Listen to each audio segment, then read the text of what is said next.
Hello everyone, good morning all of you. I am Naresh Bohal, PGT Mathematics. Today's topic arithmetic progression. Arithmetic progression की जो last exercise हमारी चल रही थी और उसके लास्ट के सम हमारे रहते हैं, तो उसके अंदर देखिए 18 सम देखिए। पहले 18 सम की आप स्टेटमेंट अच्छे से रीड कीजिए। 18 सम की स्टेटमेंट को आप अच्छे से समझिए। A spiral is made up a successive semi circle. एक स्पिरल बना हुआ है, वो सेमी सर्कल से बना हुआ है, with center alternately at A and B, starting with center at A of radius 0.5 centimeter, 1 centimeter, 1.5 centimeter, 2 centimeter, so on, as shown in figure 5.4. What is the total length of such a spiral made up a 13 successive semicircle? Take pi equal to 22/7. Statement आपको समझ में आ गई होगी, उम्मीद करता हूं मैं, क्योंकि इसके अंदर देखिए हमारे सेमी सर्कल गिवन है। सेमी सर्कल जो फर्स्ट जो है, इनके जो 13 सेमी सर्कल बन रहे हैं उनके अंदर सेंटर है वो अल्टरनेटली है। जैसे हमने L1 सेमी सर्कल ड्रा कर रखा, उसके लिए सेंटर ए है हमारा। ए सेंटर से हमने इसको सेमी सर्कल ड्रा कर दिया और इसकी रेडियस 0.5 है। जो सेकंड सेमी सर्कल बनेगा वो सेंटर अल्टरनेटली, अब की बार सेंटर बी है उसका, बी सेंटर से रेडियस लेकर के हमने सेमी सर्कल ड्रा कर लिया। फिर थर्ड का सेंटर वापिस ए हो जाएगा, फोर्थ का बी हो जाएगा। एक बार सेंटर ए रहता है, एक बार सेंटर बी रहता है, और सेमी सर्कल हम ड्रा कर रहे हैं। फर्स्ट जो सेमी सर्कल को डिनोट L1 से किया, सेकंड सेमी सर्कल को L2 से, थर्ड को L3 से, L4 सोन चल रहे हैं। कितने हैं ऐसे स्टेटमेंट में साफ साफ लिखा हुआ है कि 13 सेमी सर्कल हैं, तो n की वैल्यू हमारी 13 होगी, यानी 13 यहाँ सेमी सर्कल है हमारे पास, और हमें इन 13 सेमी सर्कल की टोटल लेंथ फाइंड करनी है। बहुत अच्छा सम है, इंपॉर्टेंट सम है। देखिए स्टूडेंट, सबसे पहले हम अलग अलग सेमी सर्कल की लेंथ फाइंड करते हैं। मैं सबसे पहले ये निकाल रहे हैं कि length of first semi circle L1 कह लीजिए, L1 की हम लेंथ निकाल रहे हैं। देखिए सेमी सर्कल है, अगर हम पूरे सर्कल की लेंथ निकालते हैं, बाउंड्री की लेंथ अगर हम निकालते हैं पूरे सर्कल की, तो फार्मूला हमारा यूज होता है 2πr सर्कमफ्रेंस। 2πr का फार्मूला यूज होता है। तो total length of first semi circle की निकाल रहे हैं। सेमी सर्कल है ये, पूरे सर्कल का होता है 2πr, तो ये सेमी सर्कल है, इसका हाफ किया हमने, तो 2 से 2 कैंसिल हो जाएगा, यानी सेमी सर्कल की लेंथ का फार्मूला πr होगा। इस चीज को आप अच्छे से समझ जाइए। पूरे सर्कल का 2πr होता है, सेमी सर्कल की अगर बाउंड्री आप निकालना चाहते हैं तो 2πr होगा, और इसका हाफ कर दिया हमने क्योंकि सेमी सर्कल है, हाफ है हमारे पास यहाँ पे, तो πr इसका फार्मूला होगा। तो length, total length of first semi circle है वो πr फार्मूला, और फर्स्ट सेमी सर्कल की रेडियस क्या, 0.5, तो 0.5 r की वैल्यू पुट कर दी, 0.5 पाई सेंटीमीटर। फर्स्ट जो सेमी सर्कल था उसकी लेंथ आ गई, L1 की लेंथ आ गई। सिमिलरली सेकंड की length of second semi circle के लिए फार्मूला तो यही होगा πr का। r यहाँ पे 1 है तो 1 पुट कर दिया, यानी 1 की पाई के साथ पाई सेंटीमीटर आ गया। Length of third semi circle, तो उसकी जो रेडियस थर्ड सेमी सर्कल की 1.5 है, r की जगह 1.5 पुट कर दिया, ये 1.5 पाई सेंटीमीटर आ गया। फोर्थ की रेडियस 2 है तो 2 पुट हो जाएगा। इसलिए हम यहाँ स्टार्टिंग के अंदर हम 3 या 4 सेमी सर्कल की लेंथ निकाल लेंगे। 13 तक निकालने की हमें जरूरत नहीं है, फर्स्ट 3 4 निकाल लेंगे। अब यहाँ देखिए फर्स्ट सेमी सर्कल की लेंथ ये है, सेकंड की ये, थर्ड, फोर्थ, सॉन चलते जाएंगे 13 तक। अब इट इज AP, ये हमारे यहाँ AP बन रही है। देखिए सभी में डिफरेंस 0.55 पाई का है, तो फर्स्ट टर्म हमारी 0.5 पाई होगी, और d की वैल्यू है वो फर्स्ट सेकंड में से फर्स्ट अगर माइनस करेंगे, ये 1 है यहाँ पे, कुछ नहीं लिखा हुआ तो 1 है, तो उस 1 में से 0.5 करेंगे 0.5 पाई आएगा। पाई को हम पाई रख रहे हैं, आगे हम यूज करेंगे। एक जगह आप यहाँ वैल्य/, मत पुट कीजिए क्योंकि कैलकुलेशन बढ़ जाएगी, लास्ट में हम पाई की वैल्यू यूज कर लेंगे। लिखा हुआ भी है सम के अंदर साफ कि पाई को आपने 22/7 यूज करना है, तो हम आगे करेंगे। एक बार हम पाई को पाई राइट कर रहे हैं, ए की वैल्यू लिख ली, डी की हमने लिख लिया, कॉमन डिफरेंस n हमें 13 दे ही रखा है। n का मतलब नंबर ऑफ टर्म, यानी सेमी सर्कल की जो यहाँ पे स्ट्रेंथ है वो 13 है। हमें इन सभी 13, ये फर्स्ट की लेंथ होगी, सेकंड, थर्ड, फोर्थ, फिफ्थ, इस तरह हमें इन 13 जो सेमी सर्कल की लेंथ है उन सभी का सम निकालना है। टोटल लेंथ हमें यहाँ फाइंड करनी है, यानी हमें S13 निकालना है। Sn का जो फार्मूला होता है n/2 2a + n-1d, इसके अंदर सारी वैल्यू हमने पुट कर दी, a, d और n जो भी वैल्यू गिवन थी सारी पुट की, सोल्व किया। यहाँ इसको साथ मल्टीप्लाई करो, 1 पाई आएगा, 1 लिखने की जरूरत नहीं, इसके साथ मल्टीप्लाई करेंगे 60 आएगा, 1 के बाद पॉइंट लगेगा, तो ये 6 पाई बन जाएगा, 7 पाई बन गया। यहाँ वैल्यू पुट करेंगे हम पाई की 20, 2 बाई में 7, 7 से 7 कैंसिल हो जाएगा, 2 से इस मल्टीप्लाई कैंसिल करेंगे, डिवाइड करेंगे तो 11 आ जाएगा। 13 और 11 की मल्टीप्लाई 143 सेंटीमीटर रिक्वायर्ड लेंथ आ जाएगी। जो 13 हमारे यहाँ सेमी सर्कल बनने वाले हैं उनकी जो टोटल लेंथ होगी वो 143 यहाँ लिख देंगे। हंस total length of 13 semi circle equal 143 centimetre. तो इस तरीके से हमें ये सम करना है, बहुत इजी सम है। उम्मीद करता हूँ कि आप समझ में आ गया होगा। नेक्स्ट सम की तरफ बढ़ जाते हैं। नेक्स्ट सम देखिए, हमारा नेक्स्ट जो 19 सम है उसकी स्टेटमेंट आप रीड कीजिए।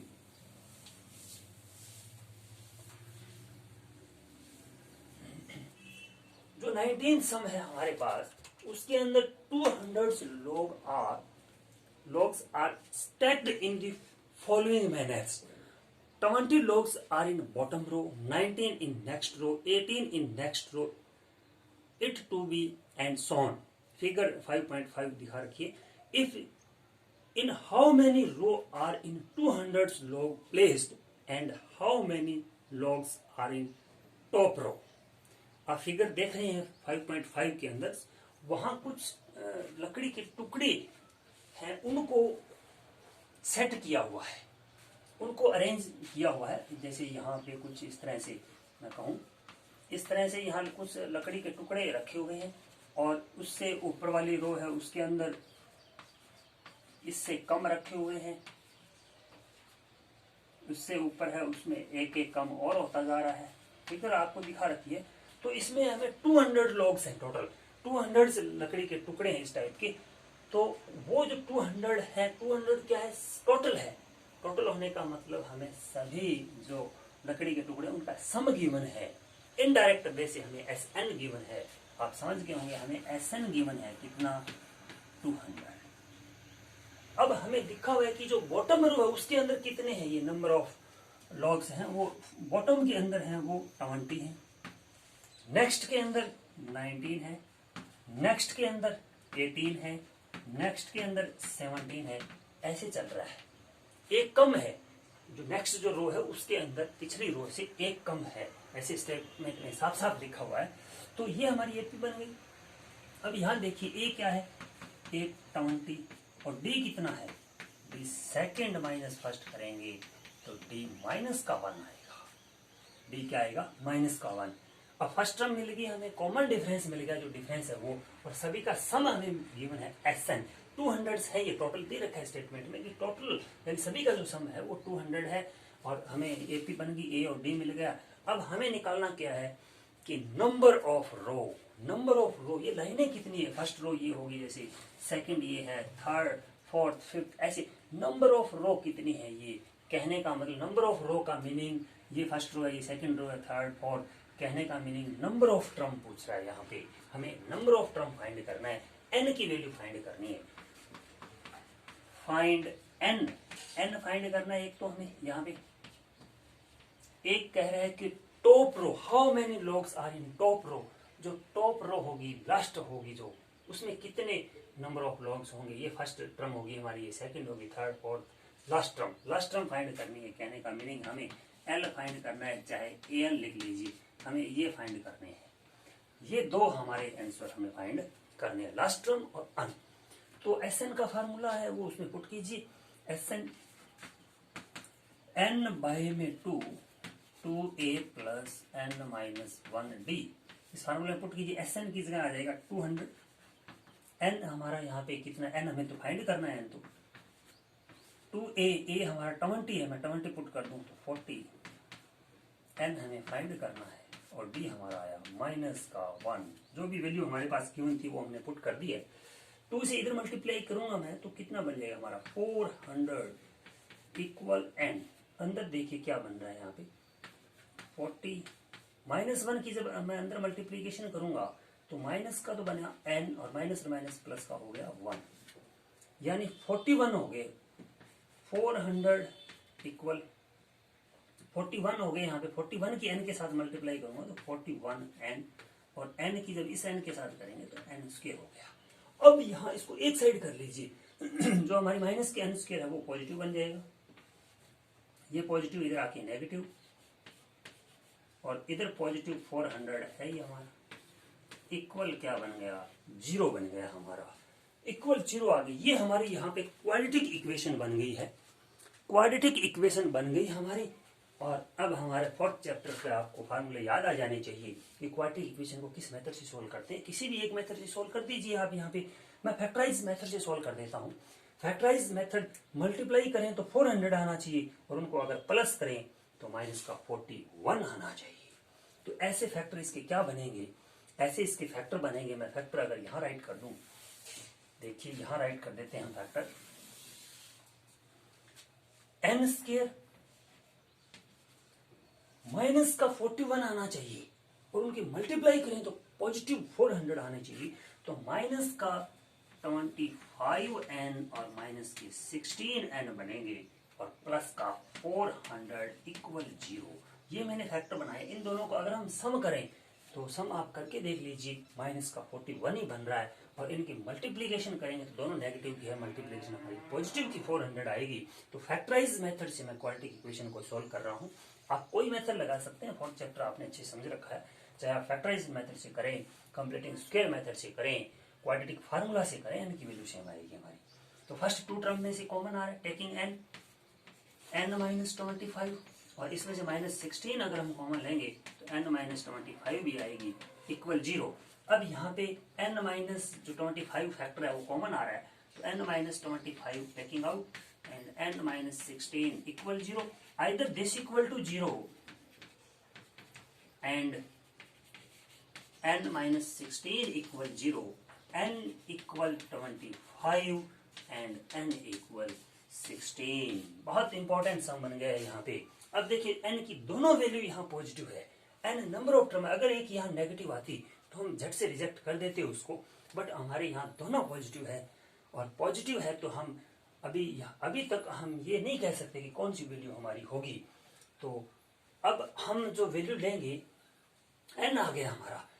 अब हमारी ये देखिए कि n की वैल्यू कौन सी होगी। अगर एक नेगेटिव आते तो रिजेक्ट करना बड़ा आसान था, तो अब यहाँ दोनों पॉजिटिव है, n हमारा 16 होगा, n हमारा 25 होगा। इसको क्लियर करना अब है। देखिए n हमारा 16 होगा, क्यों होगा n 25 क्यों नहीं होगा, ये बड़ी बात है यहाँ पे। n नंबर ऑफ टर्म 25 ले लेते हैं। मान लीजिए, मान लिया कि हमने ये जो रो है ना ये 25 है, n हमने 25 आंसर डिक्लेयर कर दिया। सपोज करें n 25 कर दिया, तो ये नंबर ऑफ टर्म कितनी हुई, 25 हुई, और जो लास्ट टर्म है वो कौन सी हुई, 25th टर्म हुई।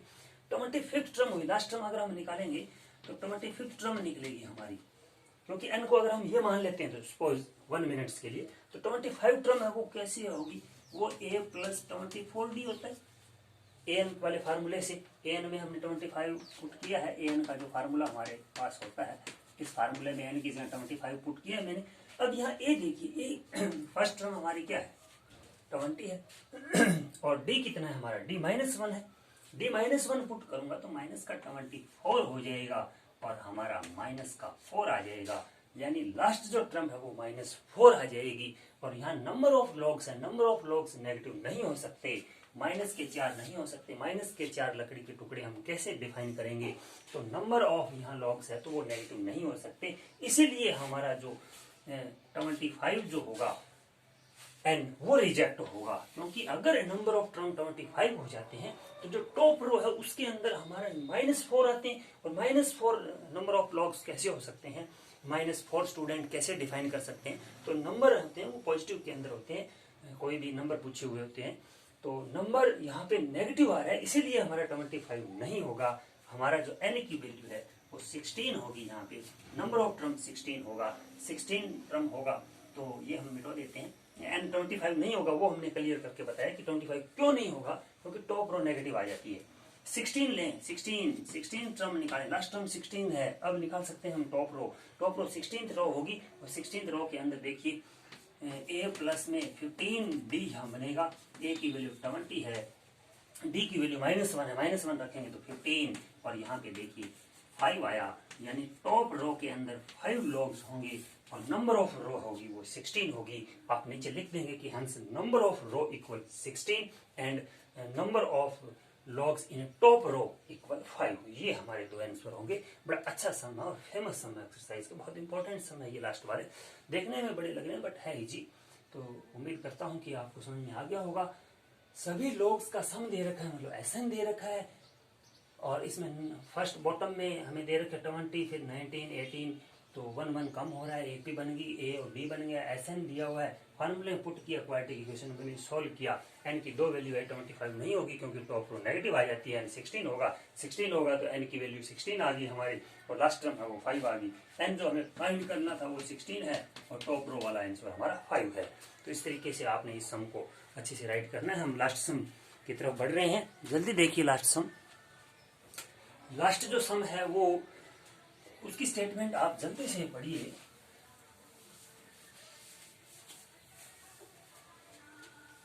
लास्ट सम के अंदर in a potato race a bucket is placed at a starting point which is 5 meters from the first potato and the other potato are placed 3 meters apart in a straight line.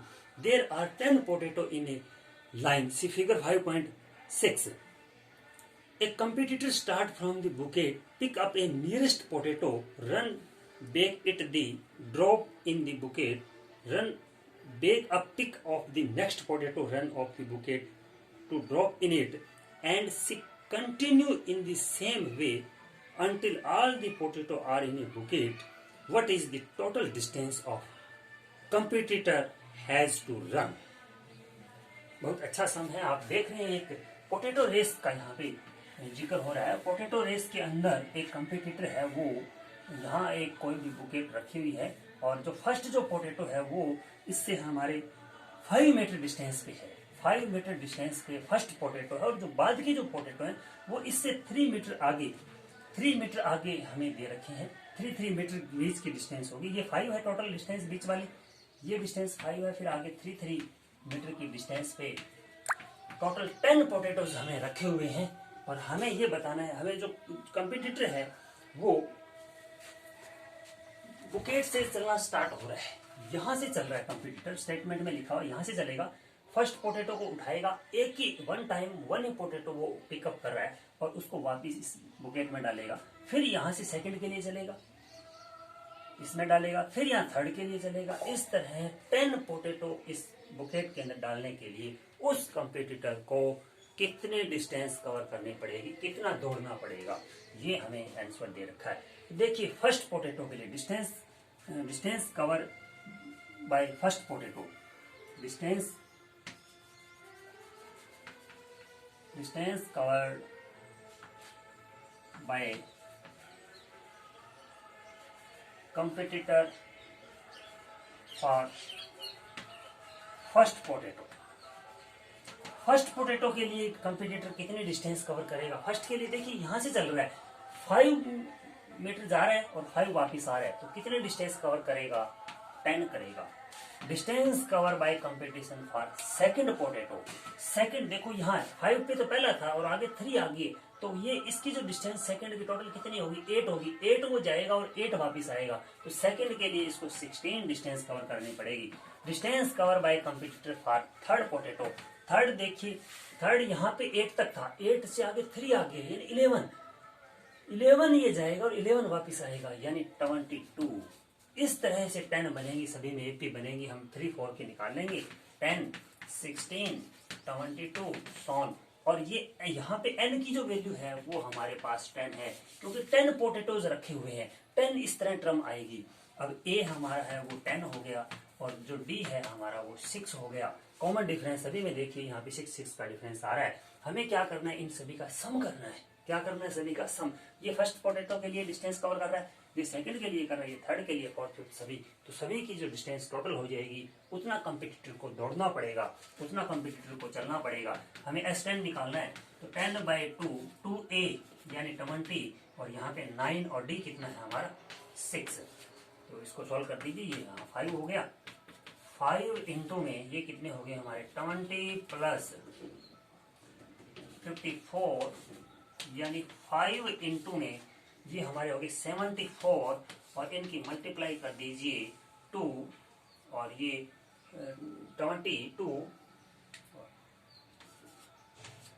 370 metre, 370 metre उस competitor को दौड़ना पड़ेगा 10 potatoes को 1 bye 1 bouquet में डालने के लिए। तो इस तरीके से आपने ये सम करना है। एक्सरसाइज कंप्लीट होती है और चैप्टर कंप्लीट हो गया हमारा। बहुत बड़ी एक्सरसाइज थी और इस चैप्टर की फेमस एक्सरसाइज थी, बहुत इंपॉर्टेंट एक्सरसाइज है। आपने सभी सम अच्छे से कर लेने हैं। आज के लिए इतना ही। कंप्लीट हमारा चैप्टर हो गया है और जल्दी आप इसको कंप्लीट करके करें, जल्दी ही इसका टेस्ट भी होगा।